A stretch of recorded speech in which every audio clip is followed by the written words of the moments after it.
Okay, so it is OCD Awareness Week. Little elephant in the room. You might have noticed that this side of my face is much more swollen than this side of my face, around my eye and my cheek. Very not relevant, but I think, yeah, something's happened with my tooth or something. It's not that painful, it's just weird, and thought that I would mention that. Today I'm going to be talking about the 5 main types of OCD.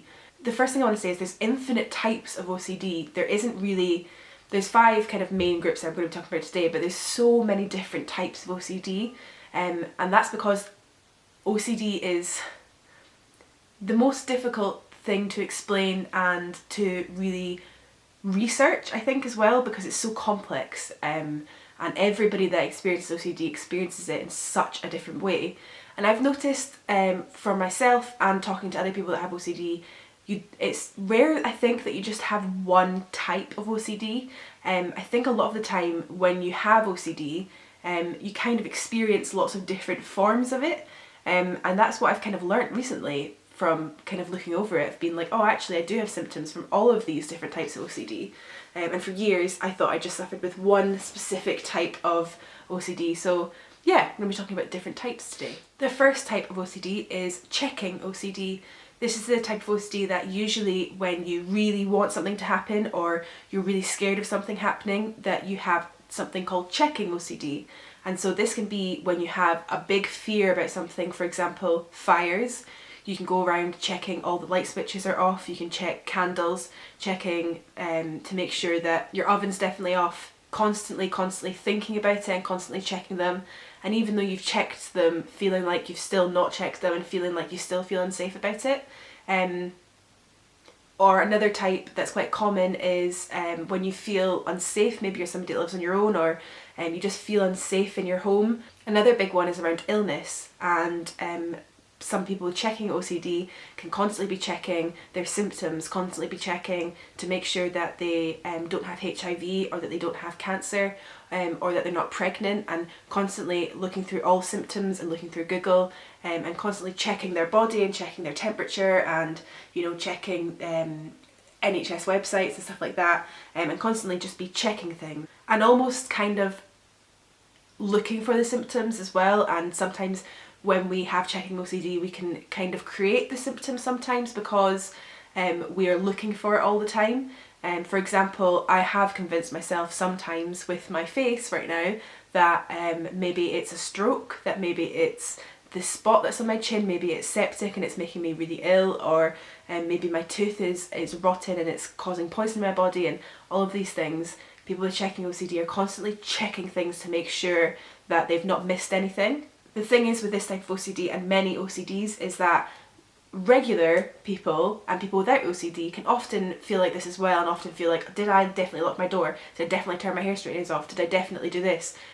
But the difference with OCD is people with checking OCD can often carry out rituals, sometimes hundreds of times a day, depending on their severity or depending on how anxious they are that particular day.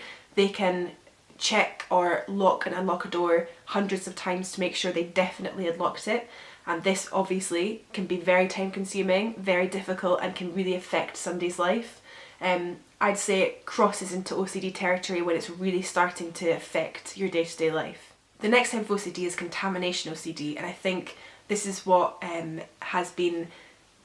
most people think of when they think of OCD. They think of people that are super clean and that like to wash their hands a lot and stuff like that, and a lot of the misconceptions around OCD are from contamination OCD. But the thing that people don't often say is that actually not all people with OCD have contamination OCD, and people with contamination OCD don't just like things clean, they have a really obsessive fear of things being dirty or things being contaminated, and it can often lead to things like not going out at all, or not going into public spaces, not using public bathrooms, not touching money, constantly washing their clothes, constantly having to bleach things. It can interrupt their sex lives. They might not be able to have sex because the thought of catching something or getting a sexually transmitted disease is too strong, so it can affect their love lives. It can affect friendships with people. They might not want to shake hands, they might not want to come too close to somebody. Their lives might be taken up completely by cleaning and by making sure that everything is clean,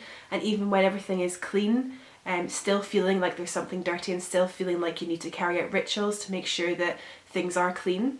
In severe cases of contamination OCD, people have been known to bleach their hands and use bleach on their bodies to try and feel more clean. They have been avoidant of places completely and perhaps become agoraphobic or had other phobias due to their OCD, contamination OCD. And obviously, again, some people do just like things being clean, and that isn't OCD. OCD is when it really interferes with your life and you have an obsessive fear that you can't stop thinking about, to do with contamination. The next category is hoarding, and hoarding actually has recently become its own illness in its own right. It used to be, until very recently, a type of OCD. Hoarding still can be a type of OCD in some cases, and it can be something like, and I have had kind of bouts of this in a minor scale, but being scared to chuck things away in case I was ill. So actually it was more of a ritual from my type of OCD, but people that have hoarding disorder are people that maybe don't want to chuck things out even if they are rubbish or they're completely useless or they're worn out. Something that to you and me would seem unsanitary or would seem like something that, why on earth would somebody want to keep this? But somebody with hoarding disorder or hoarding OCD, they could feel like if they chucked that thing out that something bad would happen, or that, you know, they wouldn't care about the family member that gave it to them, or, you know, it can be very severe. And we've all seen kind of videos or photos of people that have hoarding disorder and have seen how their houses can get. And it's not actually a case of them being untidy, unclean people. It's definitely nothing to do with that. It's more that they feel like they don't have a choice and that they have to keep these things because something bad will happen if they don't. Rumination OCD is a type of OCD that can often seem like there isn't a visible type of OCD, because a lot of it is intrusive thoughts and ruminating over usually particularly large topics like is there a heaven, or are people generally good? When they have these thoughts, they come up with arguments, counter arguments. They try to think of all the different scenarios that could possibly be related to that question and can spend hours and hours thinking over specific topics. I know some people that have rumination OCD and they can think of something and they have to try, their OCD says that they have to try and think of every possible scenario and outcome before that they can make a decision about something, but actually will never come up with an outcome or a satisfactory conclusion because there isn't one. Life happens, and I guess this kind of shows OCD as being a controlling disorder, and that's kind of what it is OCD, I feel like, just tries to control something in your life so that you feel more in charge of it. And I feel like that is exactly what OCD is for me, is when life gets too much and you can't physically cope with it or mentally cope with it anymore, and everything's just too much. OCD is this kind of disorder that comes in and tries to save the day and tries to give you rituals and obsessive thoughts and compulsions to make you more in control of things that you actually cannot control. That's how I kind of see it. Intrusive thought OCD is something that everybody kind of experiences. Everybody on a certain scale experiences intrusive thoughts. Intrusive thought OCD is when the thoughts are particularly horrific and constant.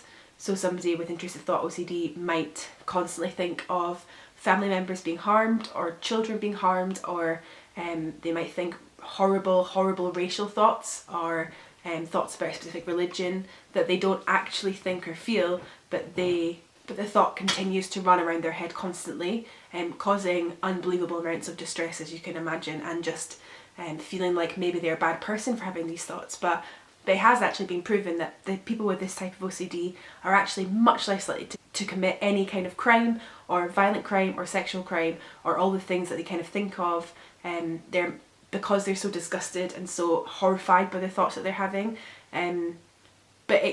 This type of OCD I have had experience with before, and is very scary and upsetting and disturbing, and can make you feel like maybe I am actually a bad, violent person, and maybe I'm sick, maybe there's something wrong with me. But that is this type of OCD, and that's just what the brain has come up with.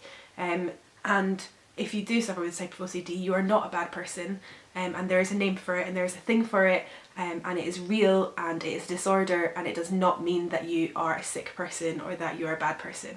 The last type of OCD that I'm going to be talking about, like I said, there are a million infinite types of OCD, and types of OCD I imagine that haven't been researched and have a name. But the last one is symmetry and orderliness, and this is when somebody feels like things need to be exactly like it says, exactly symmetrical and in order and perfect, in order to feel safe and in control of situations. This can often be a ritual as well for people with OCD. So these are the kind of categories of OCD, but people have different types of rituals from them.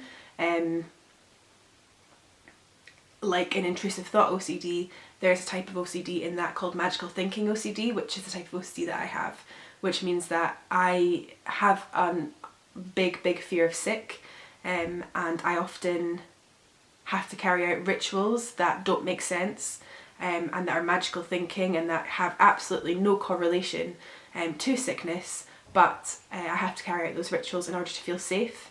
Rituals, there are numerous infinite amounts of rituals that people have to go through.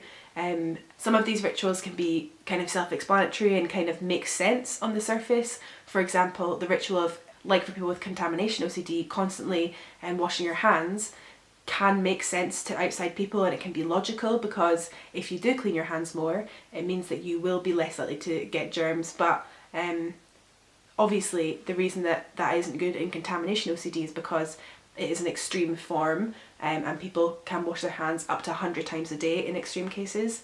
But the magical thinking OCD that I experience is things that are completely unrelated, like if you don't light that candle and blow it out 5 times, you will get very violently sick. Things like that. These are some types of OCD that I've talked about today. There are many more different types of OCD, and if you're interested in finding out more, there's loads of great OCD websites, and also I could film a video on any kind of OCD that you're particularly interested in. Like I said, I'm going to be making videos on OCD all week, so if you would like to subscribe and find out more about OCD, then please feel free to do that. I know how unbelievably difficult OCD is. I've experienced it for a long time, and it can be a dark place, and it can be a confusing and difficult, horrific place to be in, and it can make you feel quite lost and quite lonely. But I want to say that I am massively better in my OCD kind of journey. I'm not cured from OCD, and I don't know if I will ever be cured, but I definitely can live a much more normal life right now, and can go days without thinking about OCD, and that is my kind of new normal of like, I don't feel consumed by OCD, and there are some days where I feel bigger than OCD and I can get rid of the thoughts and just say that's not true and know that it's not true. So if you're in a position where OCD is really getting to you and is something that is really making life so difficult, please know it's not always going to be that way. And hopefully through these videos there can be a little bit of comfort, even just knowing that other people know how it is. So yeah, thank you very much for watching this video, and I will see you soon. Bye!